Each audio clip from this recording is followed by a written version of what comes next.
Hey, what's up everyone? Welcome back to Babylon Talmud. Today we're studying Daf Mem Hey, Daf 45 of Masechta Yoma. Looks like we just crossed the halfway mark, which is pretty cool. Masechta Yoma is 88 Daf and around 45, so that's cool. Today's Daf, we continue from that Mishnah that we started on Mem Gimel Amud Beis with the Kohen Gadol doing the Ketores. And then we get into a three-way machlokas about how many fires were there on the mizbeach. Very, very interesting. We, of course, are aware of two fires that were there, right? The Marocha Gedola and the Marocha Shniya Shel Ketores. We're going to see if possibly there were others. And that's really going to take us to the end of the daf, more or less. So let us begin on daf Mem Daled Amud Beis. About 5 lines from the bottom. The Mishnah says that every day the gold that they would use for the shovel that they would bring in for the incense into the mizbeach apnimi, it was green gold, but on Yom Kippur it was red gold. Okay. Rav Chizda says that Lamaisa there are 7 types of gold. Zahav, there's gold. Zahav tov, there's good gold. V'zav Ophir, v'zav Mupaz, v'zav Shachud, v'zav Sagur, v'zav Parvoim. These are the 7 different types of gold. Zav, v'zav Tov, d'chziv, v'zav ha'artzahu Tov. Okay, so we see that there is Zahav as well as Zav Tov, because the pasuk says in Bereshis that the gold of a certain place was Tov, was good. So if there's good gold, then there's also regular gold. Okay, sounds good to me. Zav Ophir da'asime Ophir. The Ophir's of gold comes from Ophir. Zav Mupaz shedoma lepaz. Then there's Mupaz gold, which is similar to pearls. I didn't realize that Paz was pearls. I thought that Paz was gold. Interesting. Maybe Paz is gold that's like pearls. Zav Shachut shnidve kechut. Then there's Zav Shachut, and it's called that because it's like it can be spun into a chut, into a thread. It's very soft.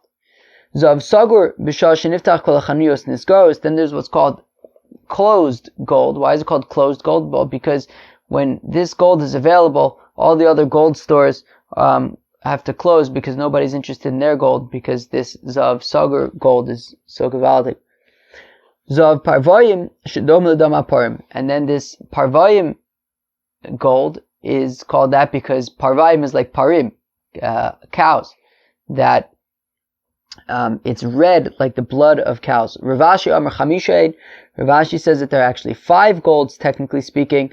V'chol chad v'chad is bezav v'zav tov, and each of the 5 variants of gold includes in it zahav and zahav tov. So really, you can remove zahav and zahav tov from the list, because they're actually found in each of the others, and therefore there's a total of 5. Taninam Yochi, we talk a little in a brisa like this, that there is that red gold that's like the blood of cows. That every day the gold for the shovel that they would bring in for the Ketores was green, and on Yom Kippur was red. And that is the gold of Parvoyim, which is similar to the red of the blood of cows. Okay, sounds like a very, very interesting type of gold. No. So every day the incense would be fine, but on Yom Kippur it was particularly fine. Why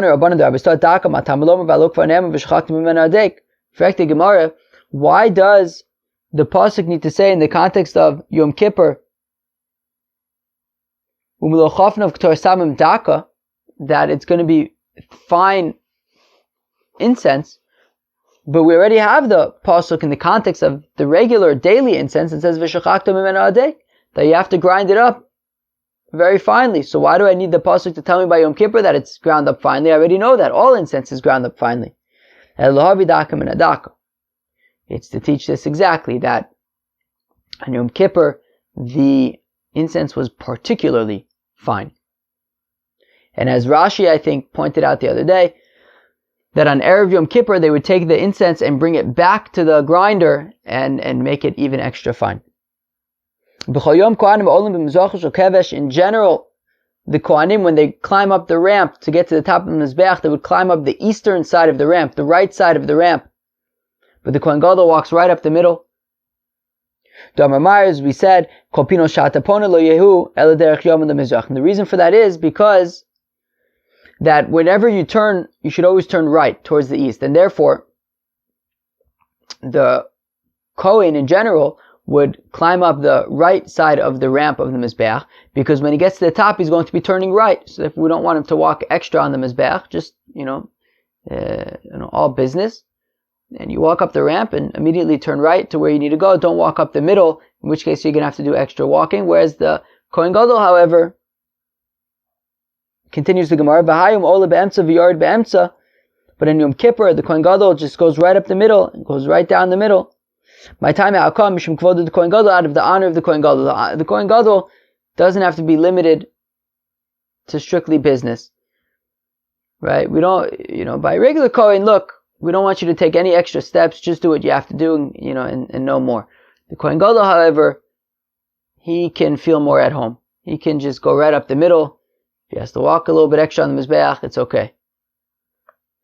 B'chol yom, Kohen Gadol mekadesh yadav raglav min hakiyur v'chulei ma'tayim mishum kvodo shel Kohen Gadol. In general, the Kohen Gadol would wash his hands and feet from the kiyur, but on Yom Kippur he would use a golden pitcher. And Rabbi Yehuda said in the Mishnah that even every single day the Kohen Gadol uses the golden pitcher. How come? Out of the honor of the Kohen Gadol, he uses this special golden pitcher for Kiddush Yadayim V'Raglayim.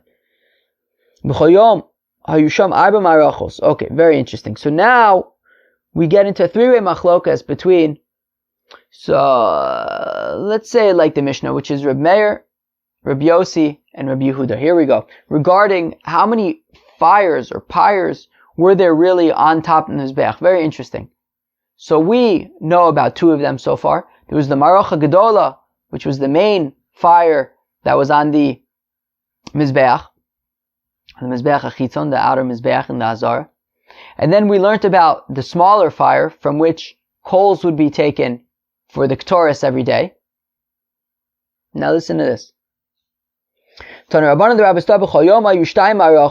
Okay, so every single day there were two pyres on top of the mizbeach. But on Yom Kippur there were three. Okay, so one of them is the big main pyre that was on top of the mizbeach that we know about. And then the second one, which we also know about, is the second pyre from which coals were taken for the burning of the incense daily in the heichal on the mizbach haktoris. And a third fire that was on the mizbeach special for Yom Kippur, that from that fire the Kohen Gadol would take the coals that he would use for the incense in the Kodesh HaKodashim. That's Rabbi Yehuda's opinion. Rabbi Yossi Omer, Rabbi Yossi adds on to this, B'chol yom shalosh v'hayom arba. The Rabbi Yossi says, no, actually there was one more. Add one more to all of the fires, which is that every day there were actually three fires, and on Yom Kippur there's a fourth.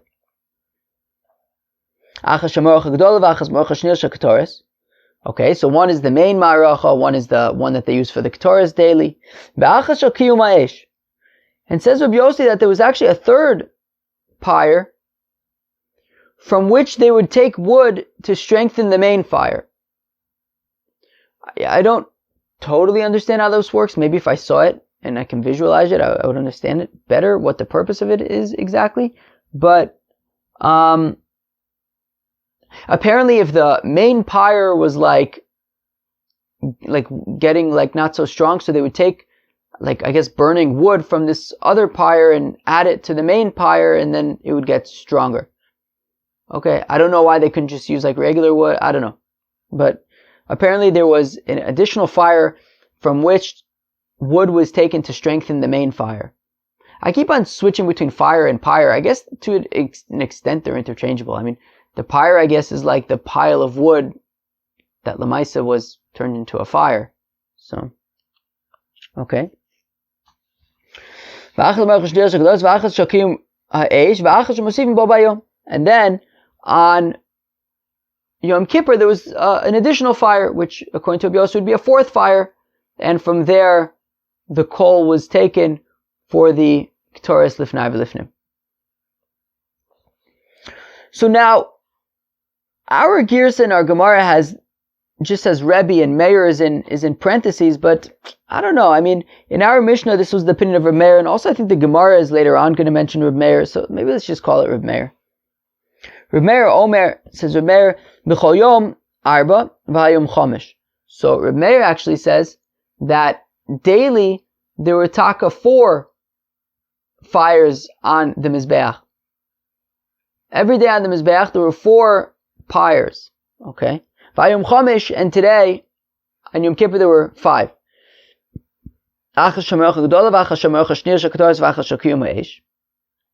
Okay, so the first 3 were the 3 that we've mentioned up until now. The main one, the one from which they would take the coals for the Ketores, and the fire that was used to strengthen the main fire. Very, very interesting. And there was an additional fire, and that was for if you have fats and limbs that there was not a chance to put them on the mizbeach, on the fire, the previous night, right? Meaning there's a halacha of lina, right? Of course we know about lina, that if you have korbanos that were slaughtered and not put on the mizbeach by the morning, so then they're pasul b'lina. However, if they were on top of the mizbeach, then it's okay. So even if there was, let's say there was no room to burn them, but as long as they were on top of the mizbeach, then it's okay. So it says Reb Meir that there was an additional fire on the mizbeach, and that was for any korbanos from the day before, that there just simply wasn't any room, that they weren't able to burn them the previous day. So then it sounds like the next day you would put those on that smaller fire, and as long as they were on top of the mizbeach all night, they don't become pasul belina. And then there was a 5th fire according to Reb Meir, which was the one special for Yom Kippur, from which they would take coals for the Ketores Lifnai V'Lifnim. Okay, fine. Now we're going to go through each of these opinions and see how they learn them out. Alma miastarte islu minola. Everyone seems to agree, though, that you at least have the 2. How do we know that? Right, meaning that on a regular day there's going to be the main pyre and the pyre from which you take coal for the daily Ketores offering. Everyone agrees with that. Rabbi Yossi then adds a 3rd one for strengthening the main fire. Rabbi Meir adds a 4th one for the fats and limbs that weren't burnt.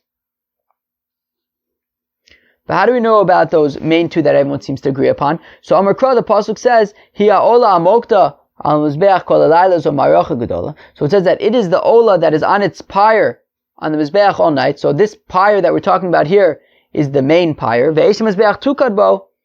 And then the pasuk continues and says that the fire of the mizbeach will be tukad, which we're also learning to be a lashon of pyre. Zo maracha shniya Ketores. So that's a reference to the 2nd pyre from which they would take the coals for the Ketores that they would take into the Kodesh HaKodashim. No, for the Ketores that they would burn in the Heichal every day. Fine. Rabbi Yossi kiyumayish minale. Then how does Rabbi Yossi learn out that there was a 3rd fire that they would use to strengthen the main fire if they needed to? Nafkale miva'esh al mizbeach tukad bo. Well, we have another pasuk that says va'esh al mizbeach tukad bo lusichbe, etc.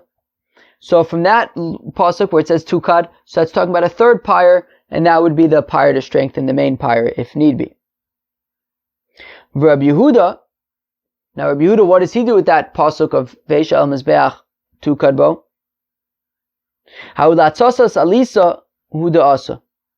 That, according to Rabbi Yehuda, is not teaching that there is a 3rd pyre. Rather, it is teaching that when you kindle the wood chips from which you're going to light the pyre, that is done on top of the mizbeach, and that is learnt out from the pasuk of V'eish al-mizbeach tukad bo lo sichbe. The Tanya, as we learned in the Brisa, Rabbi Yehuda would say, how do we know that kindling these wood chips has to be done on top of the mizbeach? So he says that we learn it out from that pasuk of V'eish mizbeach tukad bo, that the fire of the mizbeach will be burnt on it, that the wood chips that are burnt so that you'll be able to kindle the fire, that is done on top of the mizbeach. Amar Rabbi Yossi, minayin she'osa maracha l'kiyum ha'esh, says Rabbi Yossi, how do we know that there is a pyre that is used to strengthen the main pyre if need be? Talmud Omer V'eish mizbeach tukad bo, he learns it out from that same pasuk. From the same pasuk there, Rabbi Yehuda learns out that you have to kindle the wood chips for the fire on top of the mizbeach. Rabbi Yossi learns out something else, which is, as we learned, that there is an additional pyre from which wood was taken to strengthen the main pyre. Rabbi Yossi, how does Rabbi Yossi know that kindling of these wood chips for starting the fire has to be done on top of the mizbeach? Nafkele mihechel de nafkele le Reb Shimon. Well, Rabbi Yossi learns it out from the same place where Reb Shimon learns out that kindling of the wood chips has to be on top of the mizbeach. The Tanyas, we learn in a brayso that the sons of Aharon, the Kohen, will put fire on the mizbeach. Rabbi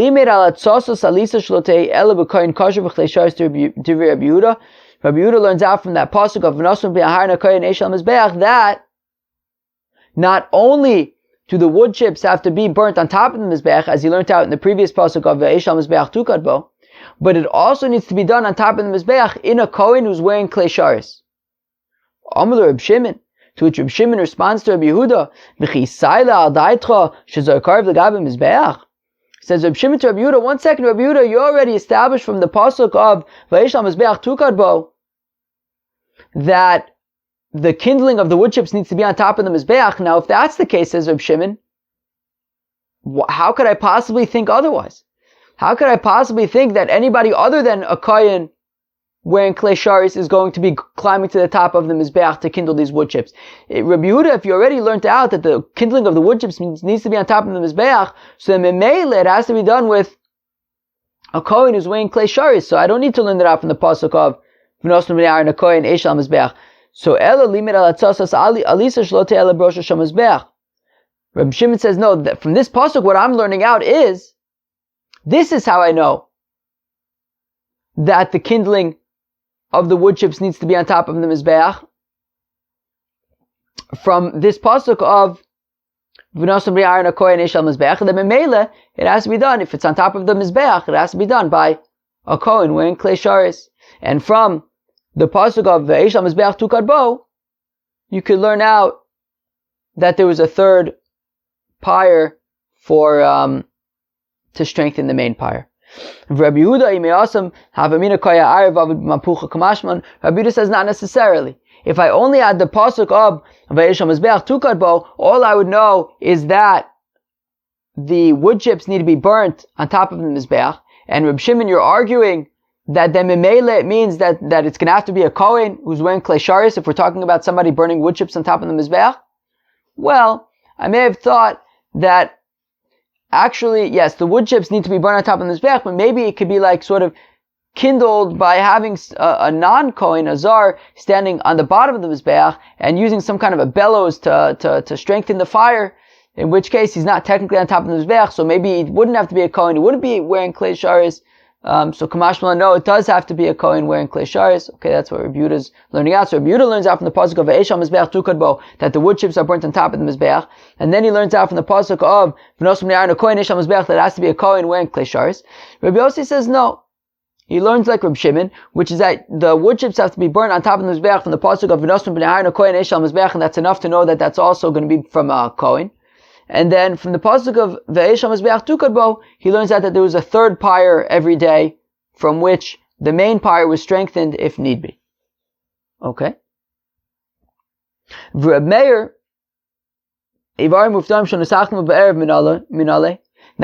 moving on to Reb Meir, who says that there was actually even a fourth fire over there And that was for if you have fats and limbs from korbanos from the previous day that there just wasn't space, or for whatever reason they couldn't be burnt, but they were already on top of the mizbeach by the time the morning came.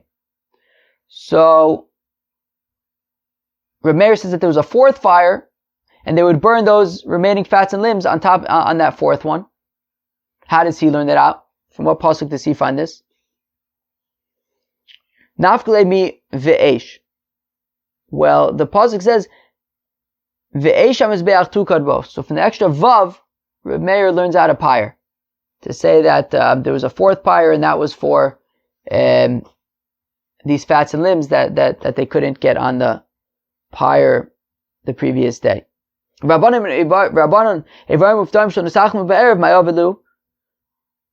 according to the rabbis, what do they do with these extra fats and limbs that they didn't have a chance to put on a fire the previous day? But so what do you do with those? According to Reb Meir, there's a special pyre for it. What do the rabbis do? What do Reb Yehuda and Reb Yossi do?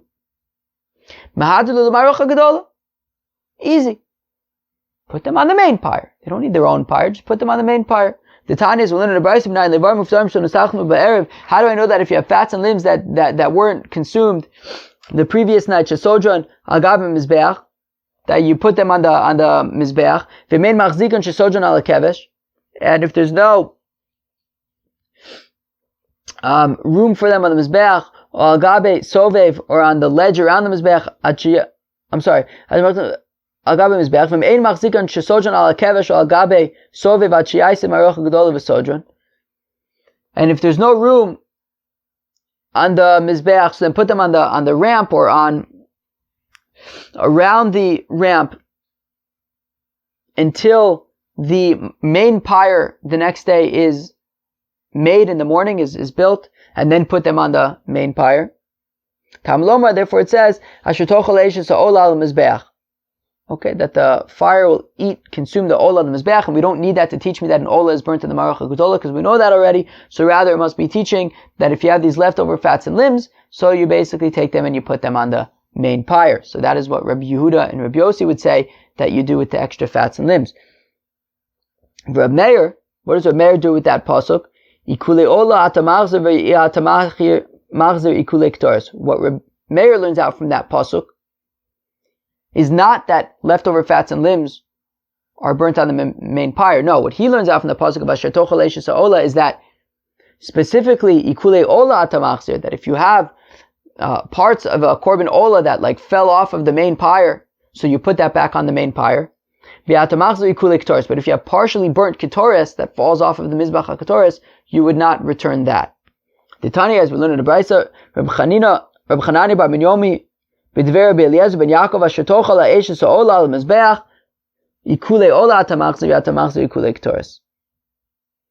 That you return parts of an olah that came off of the mizbeach, but if you have partially burned incense that fell off of the mizbeach, you would not return that. Everyone, Reb Meir, Reb Yossi, Reb Yehuda, everyone agrees that on Yom Kippur there was an extra pyre. How do they know that? Well, because we have that other pasuk that says ve'esh al mizbeach tukad bo, and there's an extra vav and hey. That even if you don't want to learn out from an extra vav, like we said, right? Because Reb Meir learns out an extra pyre from the ve'esh al mizbeach tukad bo, that there was an extra vav. The rabbis don't learn out the extra vav, but even though if they don't learn out the extra vav over there, the pasuk of ve'esh al mizbeach tukad bo l'sichbeh, so the vav and hey they will darshan, and that's talking about an extra pyre for Yom Kippur. What do we do with the pasuk of eish tamid tukal mizbeach l'sichbeh? Right, we keep on learning out things from tukad. Right, we learn out from Hiya Ola Mokda al Mizbeach, that's the main pyre. Ve'esh al Mizbeach Tukad Bo, that's the Marach Hashnir Shaktoris. Then we had the pasuk of Ve'esh al Mizbeach Tukad Bo L'Sichbeh, and we learned out from there, according to Rabbi Yossi, an additional pyre for strengthening the main pyre.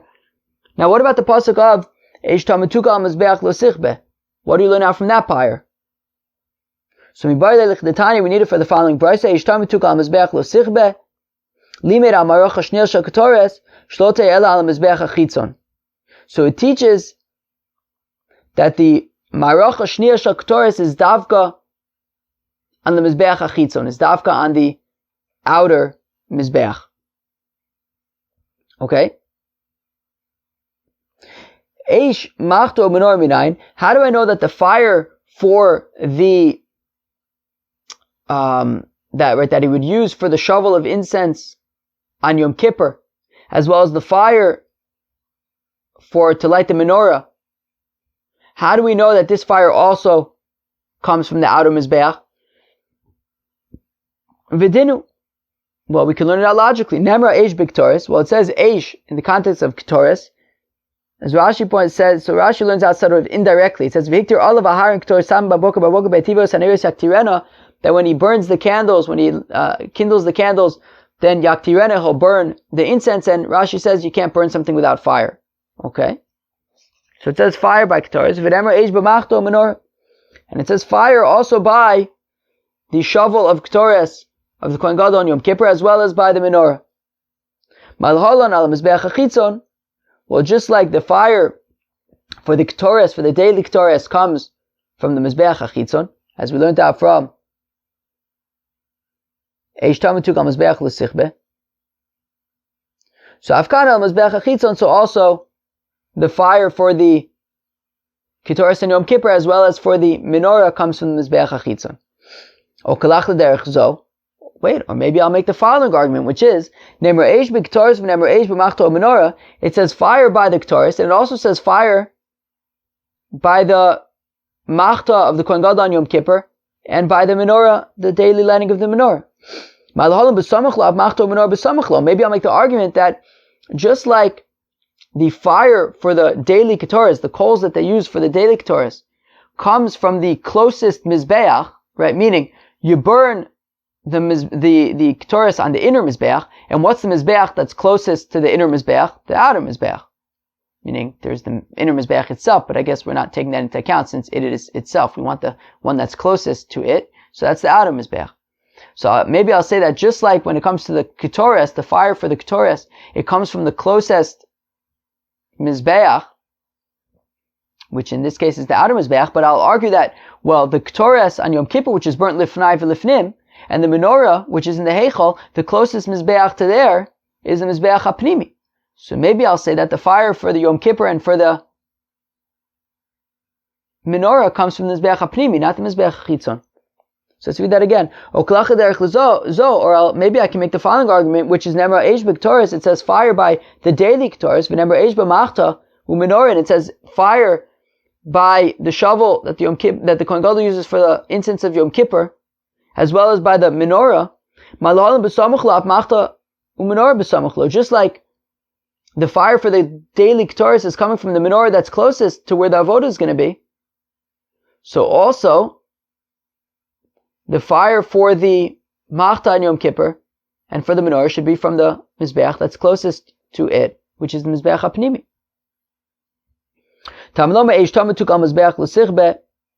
Well, therefore it says, Eish Tamid will be burnt on it, right, on the outside Mizbeach, right? Eish Tamid Tukam Mizbeach L'Sichbe is in the context of the Mizbeach HaChitzon, and it says Eish Tamid, the constant fire. Eish Tamid Shamarti L'cha, the fire that I said to you about Tamid, right, as it says, oh gosh, what's the pasuk that I'm thinking about?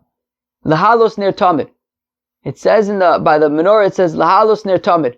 So it says Tamid by the menorah, and it also says Eish Tamid Tukam Mizbeach L'Sichbe.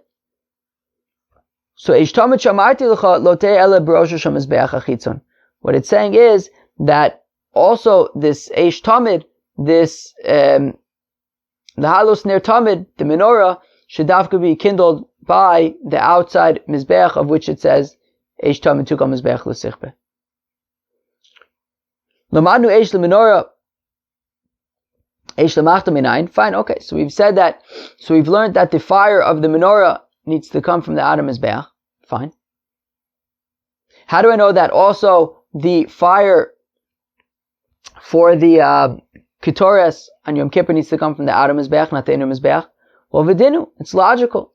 Nemar eish b'machta, v'nemar eish b'menorah. Well, it says fire by the machta of Yom Kippur, and it says fire by the menorah. Just like we've proven that the fire from the menorah is going to come from the mizbeach hachitzon. So let's say that the fire for the Ketores of Yom Kippur is also going to come from the mizbeach hachitzon. Maybe I'll make the following argument, which is Nemra Eish b'Ketores v'Nemra Eish b'Machta. It says fire by the Ketores, the daily Ketores, and then it says fire by the Ketores of Yom Kippur. Let's say that just like the daily Ketores, it comes from the mizbeach which is closest to it, and therefore in the case of a daily Ketores, it's the outer mizbeach. So let's say that by the Yom Kippur Ketores, which is lifnai v'lifnim, that should come from the mizbeach that's closest to it, which is the mizbeach hapnimi.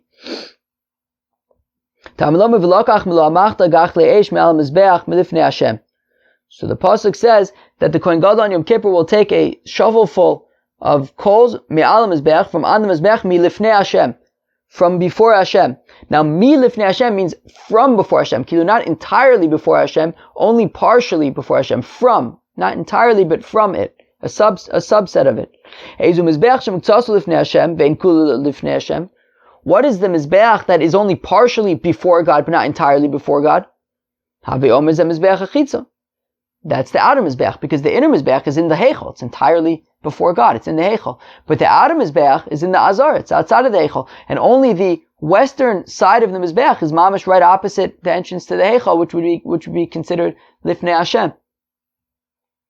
So therefore, when it says V'lakach m'lamachta gach le'esh me'al mizbeach milifnei Hashem, it's talking about that he's going to take the coals of fire on for the Ketores of Yom Kippur from the mizbeach hachitzon, which is only partially before God. V'tzturch l'michtav me'al mizbeach v'tzturch l'michtav milifnei Hashem, and the pasuk needed to say me'al mizbeach, from on the mizbeach, and it also needed to say from before God. Because of Achmana me'al mizbeach, because if the pasuk only said from on the mizbeach, hava amina my mizbeach pnimi, I might think, what's the mizbeach? It's the inner mizbeach. Kasav Rachmanim milifnei Hashem. Therefore, it says milifnei Hashem, from before God. We're talking about the mizbeach that is only partially before God. Mizbeach hachitzon. Because of Rachmanim milifnei Hashem, and if it only say before partially, milifnei Hashem, hava amina davka milifnei Hashem, I would think that davka you have to take the coal from the mizbeach, davka from the western side that's right in front of the heichal. But if it's from this side of the mizbeach, if it's from different sides of the mizbeach, maybe no. Therefore we needed also to say me'al mizbeach, from anywhere on the mizbeach. Alright. Sounds good to me. That was daf mevev, Masechta Yoma. Yeah, it was kind of an interesting daf. Right at the beginning we talked about the different kinds of gold, and we were continuing discussing the Kohen Gadol, like being able to walk up the ramp, straight up the middle, and things like that. And then we got onto this discussion, which I think is interesting, about the different pyres on the mizbeach, right? We have the mizbeach hachitzon, the outer mizbeach, and it wasn't just one big fire on it. We've already learned in the past about a second fire from which he would take the coals for the daily incense. And there was possibly, according to Rabbi Yossi, a third fire that was used to strengthen the main fire if need be. According to Rabbi Meir, there was even a fourth fire, which was for burning the fats and limbs that we didn't get onto the mizbeach the day before. And everyone agrees that on Yom Kippur there was even an additional fire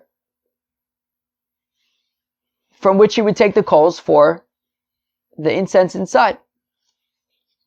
So, Reb Meir's opinion, Rabbi Yehuda's opinion is that in general there were two fires. The one that we know about, the main fire, and the incense fire. And on Yom Kippur there was an additional one. Rabbi Yossi says every day there were three, and Reb Meir says every day there were four. Yeah. That was kind of the main thing. And then, like where we learn these things out. And then at the end, we discussed how do we know that, discussed the limud for how we know that the fire for lighting the menorah, as well as for the Ketores on Yom Kippur, dafka has to come from the outside mizbeach and not the inside mizbeach. That was daf 45 in Masechta Yoma. Hope you enjoyed it. Have a great day. Cheers.